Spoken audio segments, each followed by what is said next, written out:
bring you the following special program. The American Film Institute presentation of TV or Not TV will be shown tomorrow at 2:30 p.m.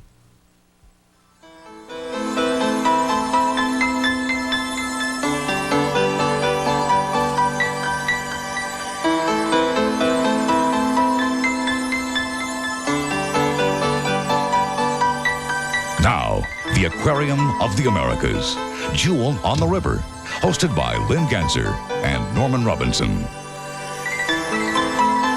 The sun has set tonight on the Aquarium of the Americas after this first day of public viewing.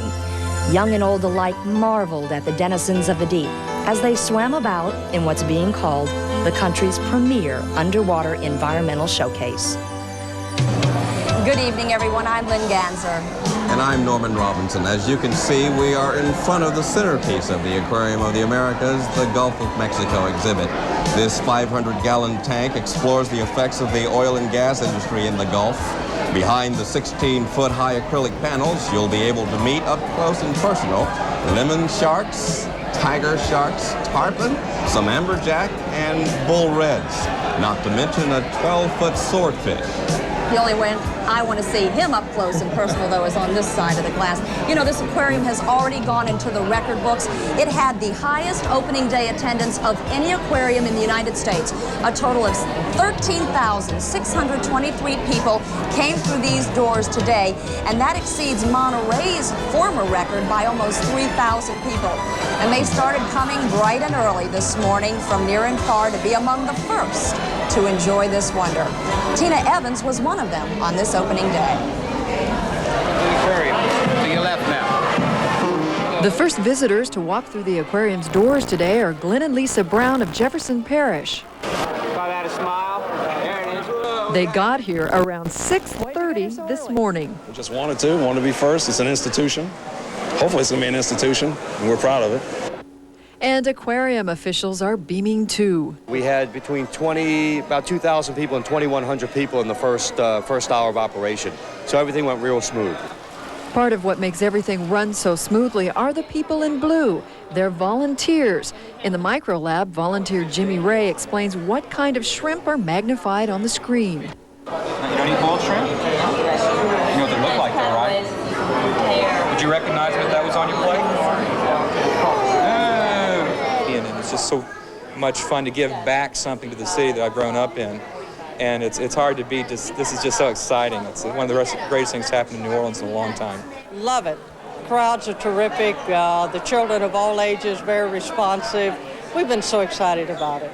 That's this operculum, which is like the hatch of a submarine. The exhibit where children can actually touch the sea life is a favorite spot for volunteers to teach kids about marine life. They're real spongy and gushy, and the snail is slimy.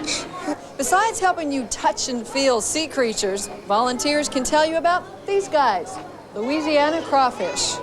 We thought that was just a ceiling. You want to eat some of those? Yeah. We'll cook them, okay? Well, not everyone is interested in sampling some of the exhibits. It seems this toddler would rather make a new friend. And now back to Norman and Lynn. Thanks, Timmy. You know, all day you heard people say, wow, I can't believe this is New Orleans. The crowds absolutely loved it. And if you want to come down, the aquarium is open 7 days a week from 9:30 in the morning till 9 o'clock at night. The cost of admission is $7.50 for adults, $4 for children, and $6 for senior citizens. And Lynn, you know, projects of this nature don't happen overnight. You know, it takes years of struggle and planning to make a development like this a reality. And if the vision of its creators proves true, this is just the beginning of what promises to be the largest development project in the history of Louisiana, Riverfront 2000. The aquarium is the second piece of the puzzle. The Aquarium of the Americas is the linchpin of New Orleans Riverfront 2000, a bold 7-phase development which over the next 10 years proposes to tie together 1.5 miles of prime riverfront property into a series of educational, recreational, and entertainment facilities designed to make the Crescent City one of the most sought-after tourist and family attractions in the world. A harbor place had just opened, so we were interested in that, and then I went to the aquarium. Councilman Jim Singleton came up with the idea to build an aquarium several years ago after a visit to the National Aquarium in Baltimore's Inner Harbor, which averages 2 million visitors a year and pumps $5 into the local economy for every dollar spent at the aquarium. When I walked through it and I walked out, and I said, damn, we need something like this in New Orleans. There's a real feeling of people saying, wow, this is New Orleans. It's our city. We're bringing the riverfront back. Ron Foreman is the executive director of the Audubon Institute and the driving force behind the construction of the local aquarium. It was his success with the Audubon Zoo and the credibility of its management that moved voters to approve a special millage to fund the riverfront project. But Foreman credits the people. A whole community came together, rich and poor, black and white, came together and said, let's build this educational facility for our families. It was thought up by New Orleans people, it was designed by New Orleans people, and it's being built by New Orleans people. Even so, the road to the river for the aquarium was not a smooth one. The Bienville Street wharf at the foot of Canal Street was torn down to clear the way only after a lengthy battle with opponents who wanted the aquarium built upriver. The French Quarter Property Owners Association is still seething. The people who are supporting our zookeeper, I think, and I hate to say this at the risk of sounding like a snob, but are predominantly culturally illiterate. They have no concern for the cultural or historic value of the Vieux Carré. Ray Boudreau politely describes the aquarium as inappropriate for its proximity to the French Quarter because of its design and scale, which he says destroys the delicate balance between commercial and residential. That is absolutely ludicrous. I mean, that's not even, you know, it's so ridiculous. All you have to do is go there, and that's what I would suggest to anyone who has any concerns, actually go to the site. As for the other criticism, a potential lack of parking, there's tremendous parking available, and it starts with a good traffic plan. They may be 5 days of the year where traffic may become a problem, but 360 days a year, we think it's under control. But above all else, officials say the Aquarium of the Americas is a symbol of progress and hope for the future in the Big Easy. I think we can have a grand slam home run with this aquarium. If we take that energy we put working together with the aquarium and put it towards other problems in this community, I think we can solve any problems that we have. We've shown the rest of the community that if people are committed to working together, then we can move this city forward. You know, Ron Foreman says he'll be really disappointed if the aquarium in his first year doesn't do at least over 800,000 visitors. The economic impact is already projected for the first year at around $53 million and has already created over 200 permanent jobs. Hard to argue with those numbers. There's still a lot more to come in our show. When we come back, we'll take you deep sea diving for an underwater look at how the fish here in this aquarium were collected. And Jared Bro teams up with Dr. Seuss to give you a grand tour. We'll be back in a minute. I think it's the greatest thing there is. It's nice. Everybody ought to come see it.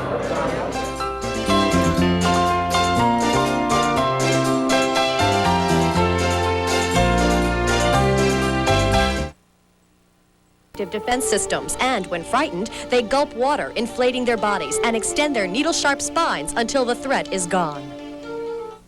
Based in New Orleans since 1911, Pan American Life has become the South's largest mutual life insurance company because of their people. People you can trust for life. Pan American Life. This could be your last chance to make the deal of the year. On a 1990 Mazda RX-7. Get an RX-7 now and save up to $2,500. Or get a 90 MX-6 and get total savings of up to $1,310. You know, coming here is just like a trip to the zoo. If you plan on making a visit to the aquarium, plan to spend some time here. Yeah, because it takes about 2 to 3 hours to really check out all of the exhibits, but that's time well spent. And here's a lyrical look at what you'll see in this sea tale from Jarrett Bro. We're going to take you on a walkthrough of the aquarium right now. There are 4 main sections that you'll want to see. And in each one, there sure are a lot of fish to see and to learn the names of. But we're going to help you identify some of those fish right now with the help of our old friend, Dr. Seuss. So come along now for Sea Tales. 1 fish, 2 fish, red fish, blue fish, black fish, blue fish, old fish, new fish. Some are sad, and some are glad. And some are very, very bad. Some are thin, and some are fat, but the fat one has no hat. Some are fast, and some are slow. Some are not sure where to go. This is the golf exhibit, complete with a rig. Getting this pipe in here was no easy gig. This one is called a grouper. He can grow the size of a bus. They live near oil rigs and other stuff. This one is a ray. He looks like he can fly, but he lives in the water, not in the sky. The muddy Mississippi is portrayed with its muddy goo, and in the swamp area, you can see a white alligator or two. This creature is called a paddlefish, although you won't see it in a boat. It's too busy paddling to keep itself afloat. There are no dogs, but these cats are winners. They're the kind you like to catch in the bayou and cook them up for dinner. This section is called the rainforest. The trees are 30 feet tall. Each day we water them and hope they don't fall. This is an electric eel. He does not power a light, but he has 650 volts. He's got a lot of might. These are the piranhas, the ones the legislature tried to snub. Put a legislator in here feet first, and he'll draw back a nub. This is the Caribbean reef, with the prettiest fish. There are so many colors, any color you wish. This one is called a parrot, although it cannot fly. It's named for its brilliant colors. Oh, that is why. The lionfish has a big majestic mane. It's easy to understand how this fish got its name. These tiny fish will make you think the circus has come to town. With all their bright colored faces, the fish are naturally called clowns. These are seahorses, although they're not big enough to ride. They are small enough to hang on grass. It's their favorite place to hide. There are so many fish here in this artificial sea. How many fish are there? About 12,003. So that's the end of our sea tale, the story of our friends of Finn. Let's go back now to our other friends, Norman and Lynn. What a delightful story. I love that. I just love it. But you know, Jared isn't our only poet. Norman, please do your fish poem for us. Well, I mean, it's been long ago, but I'll try. Let's see. I wish that I could be a fish for just a day or two, to dart and dash, to flip and flop, like all the fishes do. Oh, that's adorable. Where did you learn that? Well, let's see. I learned that poem when I was in the 2nd grade, but like Jared Bro, I guess the aquarium brings out the kid in all of us. That's true. Well, you know, all the fish in these huge tanks came from the waters in and around North and South America. And most of the beautifully colored tropical fish over in the saltwater Caribbean exhibit came from, as you might imagine, the Caribbean Sea right off the Florida Keys. The place in particular is Big Pine Key, Florida. On land, it's a deer sanctuary. 6 miles offshore, it's an underwater sanctuary featuring one of the world's finest coral reefs. 6 WDSU was the only TV station invited to scuba dive and catch fish, along with the aquarium's marine biologists. That week in April, the water was rough. 4 to 6 foot seas on top and a powerful surge below. And Lynn, that was you and the pink fins going over the side. Indeed, indeed. But, you know, as rough as that assignment was, it was a fantastic assignment. It was one I requested the day I heard about the aquarium idea. And what I learned on that trip was that it took an extraordinary effort to go fish for those special animals so that everyone, and not just scuba divers, can appreciate for years to come. Big Pine Key is one of the lower islands off the Florida coast. It is a unique place where many living things find sanctuary. Deer roam freely along the highway, while a variety of birds soar above. It is a place where pelicans are plentiful, and so are the dive shops. It's what's offshore, however, that brought the aquarium's marine biologists here. The Lou Key National Marine Sanctuary is considered one of the world's finest coral reefs and home to hundreds of varieties of tropical fish. We're going to be about 6.5 miles offshore, and max depth in that area is about 28 feet. John Hewitt, the aquarium's director, obtained state permission to collect fish in waters near the pristine preserve. Thus far, everything was right, except for the weather. All craft should exercise caution. 4 to 6 feet with occasional 7-foot rollers coming over the bow. Not optimal conditions for diving. No. Just how bad is it? We're the only boat in sight, one other overturned. Marty Wisner, curator for the aquarium saltwater exhibits, makes a quick test dive. It's a little dirty. Not bad, though. It's really a matter of how tough we want to be, but it's got to be better down there than up here. On here, you got to be serious to dive today. Right, Joe? That's right. All right. Thank you. Get some nice ones.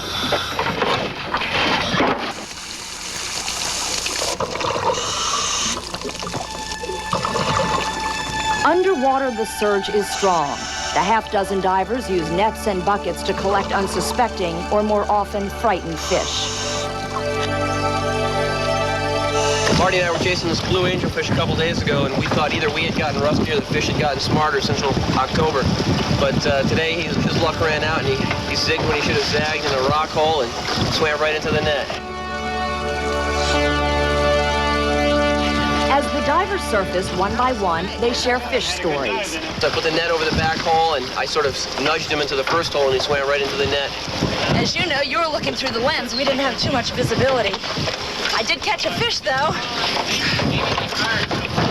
It wasn't documented. You'll have to take my word for it. You looked right at home with those fish. I loved it. Okay, and once you get inside this magnificent aquarium, no matter which direction you look, you'll find new things to see and do. And we have more to show you. When we come back, you'll hear what people who went through the aquarium thought about it on this first day. And it's about time that New Orleans had something so spectacular to draw people down to see the real New Orleans, because this is fascinating. It's fantastic.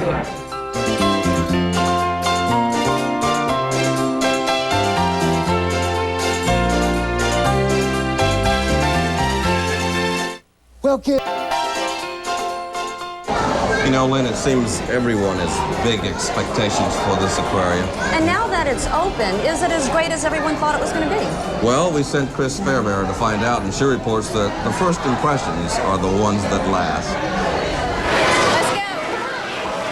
Perky Mercer could hardly wait to start her journey through the aquarium.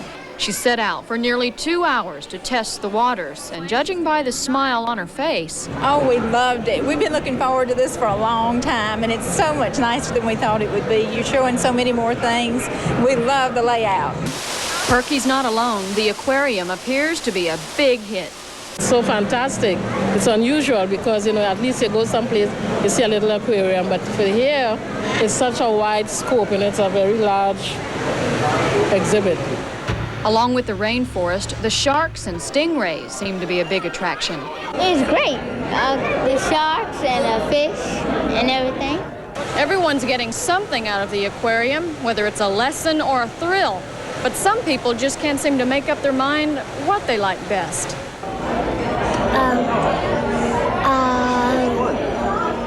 The best is the sharks, the massive size and the excitement, the thrill, your heart's pumping when you see them come up close to the window and all. It's really a must-see thing. My favorite part was the penguins. I loved it. It was great.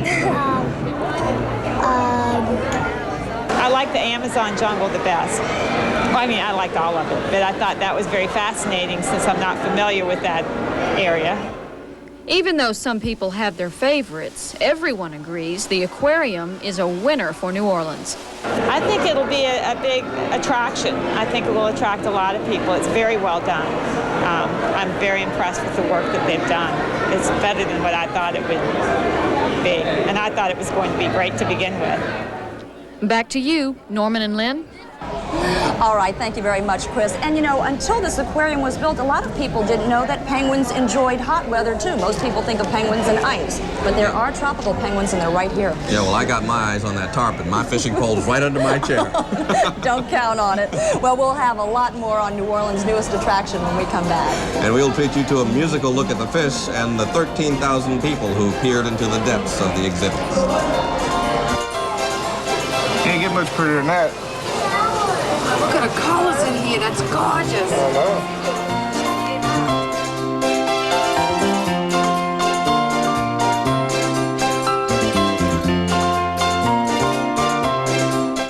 Wait! You know, Lynn, this has been a special day here on the riverfront. Indeed, and you know, to a person, everyone we talked to said that this was an absolutely spectacular facility, and they were just amazed. And we've seen people, including yours truly, walking around with their eyes and mouths wide open. And in fact, 2 people came up to me and said that this aquarium was far superior to the ones they visited in Boston and Baltimore. But the Aquarium of the Americas really speaks for itself. You have to see it to believe it. So tonight we leave you with these scenes of this magic moment in New Orleans history. It's called A Fisheye View, and it comes compliments of photographer Steve Hooker. We hope you've enjoyed this show. Good night. We'll see you right here Monday.